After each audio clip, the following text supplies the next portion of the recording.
Avant de plonger dans cette histoire incroyable, pensez à vous abonner à la chaîne et à activer la cloche. Ici, chaque récit a quelque chose à dire, et vous ne voudrez pas en manquer un seul.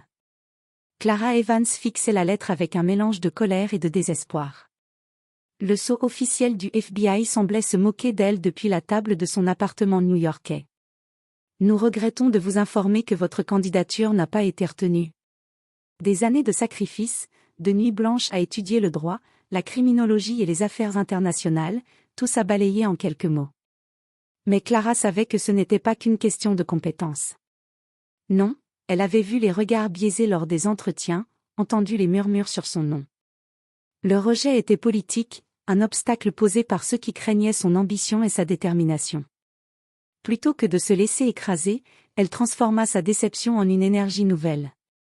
Clara passa les semaines suivantes à analyser des affaires que le FBI avait ignorées, des menaces internationales sous-estimées et des réseaux clandestins qui échappaient au radar. Son expertise devint rapidement connue dans des cercles influents de Washington. Et c'est là que son destin prit un tournant inattendu. Un matin, elle reçut un appel inhabituel, une voix ferme, teintée d'autorité, l'invitait à se présenter à la Maison-Blanche pour un briefing privé avec le président Trump. Son cœur battait la chamade, jamais elle n'aurait imaginé qu'un président s'intéresserait à elle, la femme que le FBI avait rejetée. Lorsqu'elle entra dans le bureau ovale, la lumière filtrait à travers les grandes fenêtres, illuminant la pièce où se jouaient les décisions les plus importantes du pays. Trump l'accueillit avec un mélange de curiosité et de respect.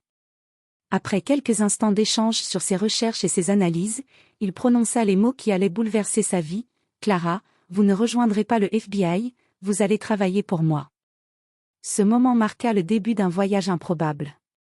Clara Evans, rejetée par l'institution qu'elle admirait le plus, allait devenir l'une des voix les plus influentes de la Maison-Blanche, envoyée spéciale pour des missions diplomatiques et stratégiques aux enjeux colossaux. Dans un monde où chaque décision pouvait déclencher une crise, elle devait prouver que son intelligence et son courage pouvaient changer le cours de l'histoire. Clara Evans s'assit à son bureau, entourée de piles de dossiers et de rapports gouvernementaux qu'elle avait collectés depuis des mois. Son esprit refusait d'accepter la lettre de refus du FBI. Expérience insuffisante ? L'expression lui semblait presque ridicule après toutes ces années de travail acharné et de sacrifices personnels. Elle se souvenait des longues nuits à déchiffrer des codes, à étudier les stratégies internationales et à rédiger des rapports que même certains agents chevronnés auraient eu du mal à produire. Déterminée à comprendre ce qui s'était réellement passé, elle contacta un ancien agent du FBI, un certain Michael Harris, qui avait quitté l'agence après 20 ans de service. Dans un café discret de Washington, Harris lui révéla ce qu'elle avait pressenti depuis le début. « Clara, tu n'as pas été rejetée pour tes compétences. Le FBI est gangrené par la politique interne. Ils craignent les personnes comme toi, qui ne se laissent pas intimider et qui posent les bonnes questions. » Cette conversation changea tout. Clara réalisa que son rejet n'était pas un échec personnel, mais une occasion déguisée. Elle commença à compiler des dossiers sur des menaces que le FBI ignorait ou minimisait. Des réseaux de cybercriminalité internationaux, des complots financiers visant la sécurité nationale, des affaires que même les agents les plus influents semblaient incapables d'approcher. Chaque découverte, chaque document, renforçait sa conviction. Elle allait prouver qu'elle avait sa place au sommet. Quelques semaines plus tard, son rapport détaillé sur une série d'attaques informatiques contre des infrastructures critiques attira l'attention d'un conseiller influent à la Maison-Blanche. Ce dernier, impressionné par la précision et la pertinence de son analyse, lui fit parvenir une invitation inattendue, un briefing privé avec le président Trump. Clara, qui pensait tourner la page après le rejet humiliant du FBI, sentit son cœur battre à tout rompre. Ce rendez-vous pourrait tout changer. Alors qu'elle se préparait pour cette rencontre, Clara savait une chose, elle n'était plus une simple candidate rejetée. Elle était devenue une force avec laquelle il fallait compter, prête à transformer sa frustration en pouvoir, et à entrer dans un monde où chaque décision pouvait influencer la destinée de son pays. Le taxi la laissa devant les grilles massives de la Maison-Blanche. Clara Evans s'inspira profondément, sentant une montée d'adrénaline. Chaque pas vers l'entrée était chargé de tension. Jamais elle n'aurait imaginé que son parcours, entaché par le rejet du FBI, la mènerait ici, au cœur du pouvoir américain. Après des contrôles de sécurité stricts et une attente nerveuse dans une salle discrète, elle fut escortée vers le bureau ovale. La pièce, plus impressionnante qu'elle ne l'avait imaginé, respirait l'histoire et le pouvoir. Le président Trump se tenait là, debout, les mains croisées sur le bureau, la regardant avec un mélange de curiosité et de calcul. « Clara Evans, je suis ravi de vous rencontrer », dit-il d'une voix ferme mais directe. « J'ai lu vos rapports sur les menaces internationales. Impressionnant travail. Pourquoi le FBI ne vous a-t-il pas retenu ?» Clara prit une profonde inspiration et répondit avec calme et assurance. « Monsieur le Président, j'ai été rejetée pour des raisons politiques. Mes compétences et mon expérience étaient suffisantes, mais certains agents craignaient que je bouleverse leur jeu de pouvoir. » Trump sourit légèrement, presque amusé. « Je vois, et c'est exactement le genre de personne que je veux dans mon équipe. Quelqu'un qui n'a pas peur de dire la vérité, même quand elle dérange. » Il lui expliqua alors sa mission. En tant qu'envoyée spéciale, Clara devait gérer des crises diplomatiques complexes et surveiller les menaces internationales que les agences traditionnelles avaient négligées. Elle serait le lien direct entre la Maison-Blanche et les gouvernements étrangers, avec la liberté et l'autorité nécessaires pour agir rapidement. Clara sentit le poids de la responsabilité, mais aussi l'excitation d'un nouveau départ. Le rejet du FBI semblait maintenant être une bénédiction déguisée. Elle comprit que son intelligence, sa détermination et sa capacité à voir ce que les autres ignoraient allaient enfin être mises à l'épreuve à un niveau jamais atteint. En sortant du bureau ovale, elle se promit une chose, elle ne laisserait jamais le pouvoir et l'influence être déterminés par le favoritisme ou la peur. Ce serait son moment de briller, et personne ne pourrait l'arrêter. Quelques jours après sa rencontre avec le président, Clara Evans reçut son premier dossier officiel en tant qu'envoyée spéciale. La situation était urgente, un différend commercial et diplomatique entre plusieurs pays alliés menaçait de dégénérer en conflit économique majeur. Des sanctions avaient été envisagées, des accusations échangées, et aucun canal de communication traditionnel ne semblait suffisant pour désamorcer la crise. Assise dans son bureau à la Maison-Blanche, Clara relut chaque document, chaque rapport de renseignement, chaque note confidentielle. Son expérience académique et ses recherches minutieuses prenaient soudain tout leur sens. Elle voyait des connexions que d'autres ignoraient, anticipait des réactions politiques et diplomatiques avec une précision presque prophétique. Le téléphone sonna, c'était l'ambassadeur des États-Unis en Allemagne. Clara l'écouta attentivement, puis proposa une série de réunions bilatérales et de communications directes avec les ministres étrangers concernés. Sa stratégie, agir rapidement, éviter les fuites médiatiques et montrer que les États-Unis étaient engagés mais flexibles. La première rencontre fut tendue. Dans une salle neutre de l'ambassade allemande, Clara fit face à des diplomates sceptiques et parfois arrogants. Chacun semblait tester sa légitimité. Mais elle ne se laissa pas intimider.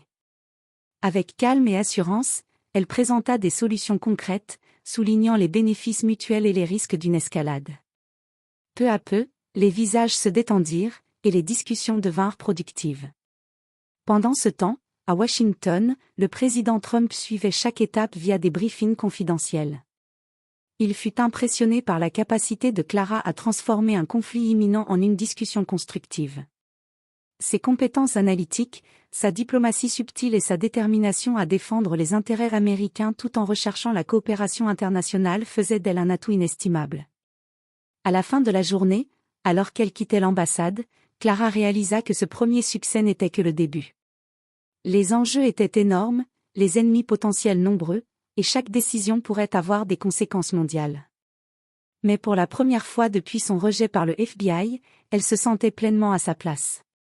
Clara comprit que sa carrière venait de prendre un tournant historique, elle n'était plus une simple candidate, elle était devenue une force politique et diplomatique capable de changer le cours des événements.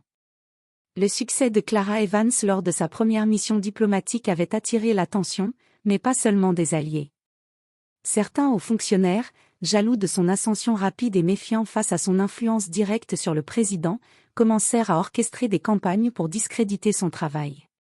Tout commença par des fuites anonymes dans la presse, suggérant que Clara avait outrepassé son autorité et pris des décisions imprudentes. Ses adversaires internes voulaient créer un doute sur sa compétence et la ramener à sa position initiale, celle d'une candidate rejetée. Mais Clara ne se laissa pas intimider. Elle savait que dans ce monde, la survie dépendait autant de l'intelligence que du courage. Lors d'une réunion stratégique à la Maison-Blanche, un conseiller influent tenta de la piéger avec des questions piégées sur ses récentes négociations. Clara répondit avec calme et précision, citant des chiffres, des données vérifiables et les résultats concrets de ses actions. Son professionnalisme força même ses critiques à reconnaître son efficacité. Pourtant, le danger restait réel. Une nuit, Clara découvrit que certaines de ses communications diplomatiques avaient été interceptées. Elle comprit que quelqu'un à l'intérieur du gouvernement essayait de saboter ses missions. Décidée à ne pas se laisser piéger, elle monta un petit réseau de confiance, constitué d'anciens agents et de conseillers loyaux, pour vérifier ses informations et protéger ses opérations. Malgré ces obstacles, Clara maintint son efficacité sur le terrain. Elle jonglait avec des crises diplomatiques, les intrigues internes et les pressions médiatiques, tout en gardant une distance stratégique avec ses ennemis. Chaque succès renforçait sa position et son influence, mais elle savait que le moindre faux pas pourrait être exploité contre elle. À la fin du chapitre, Clara contemple le bureau ovale depuis la salle de briefing, elle n'est plus simplement l'ancienne candidate rejetée du FBI. Elle est devenue un symbole de résilience et de compétence dans un environnement où la loyauté et l'intelligence sont les seules armes fiables. Et alors qu'elle prépare sa prochaine mission, elle sent que le véritable test de sa carrière est encore à venir. Quelques mois après ses premières missions, Clara Evans se préparait à affronter le défi le plus délicat de sa carrière. Une crise diplomatique majeure éclatait entre trois pays alliés des États-Unis. Des tensions commerciales, des accusations mutuelles et des menaces voilées d'escalade militaire rendaient la situation explosive. Cette fois, la responsabilité reposait entièrement sur elle. Clara passa des jours entiers à analyser chaque détail, rapports confidentiels, messages diplomatiques, antécédents politiques des décideurs étrangers. Elle élabora un plan stratégique combinant négociations directes, médiation secrète et pression subtile pour aligner les intérêts des différents gouvernements. Chaque décision était critique, une erreur pouvait déclencher un conflit international. Lors de la première réunion virtuelle avec les ministres étrangers, Clara fit preuve d'une assurance et d'une précision sans faille. Elle anticipa les objections, utilisa la diplomatie tout en imposant des limites claires et sut transformer des accusations en dialogue constructif. Ses interlocuteurs furent impressionnés par sa maîtrise et sa capacité à maintenir la paix tout en protégeant les intérêts américains. En parallèle, elle dut gérer les derniers assauts politiques internes. Des rivaux tentaient encore de la discréditer via des fuites et des rumeurs, mais Clara, désormais avertie, sut utiliser ces attaques à son avantage. Elle fit preuve d'une transparence stratégique et transforma chaque critique en opportunité de démontrer son efficacité. À la fin de la crise, un communiqué officiel fut publié. Grâce aux efforts de Clara Evans, le conflit fut désamorcé, les alliances renforcées et les tensions apaisées. Le président Trump la félicita personnellement dans le bureau ovale, un geste rare qui marquait son approbation et sa confiance totale. Clara réalisa alors que son rejet par le FBI n'était pas une fin, c'était le catalyseur d'un destin plus grand. Elle avait transformé un refus humiliant en une carrière exceptionnelle, démontrant que le courage, l'intelligence et la détermination pouvaient briser toutes les barrières. De candidate rejetée à envoyée spéciale de la Maison-Blanche, Clara Evans était devenue un symbole vivant de persévérance et d'influence stratégique. Alors qu'elle regardait le soleil se coucher derrière les grandes fenêtres du bureau ovale, elle sut que ce n'était que le début. Le monde venait de découvrir une force nouvelle, et Clara était prête à continuer à écrire l'histoire, une décision à la fois.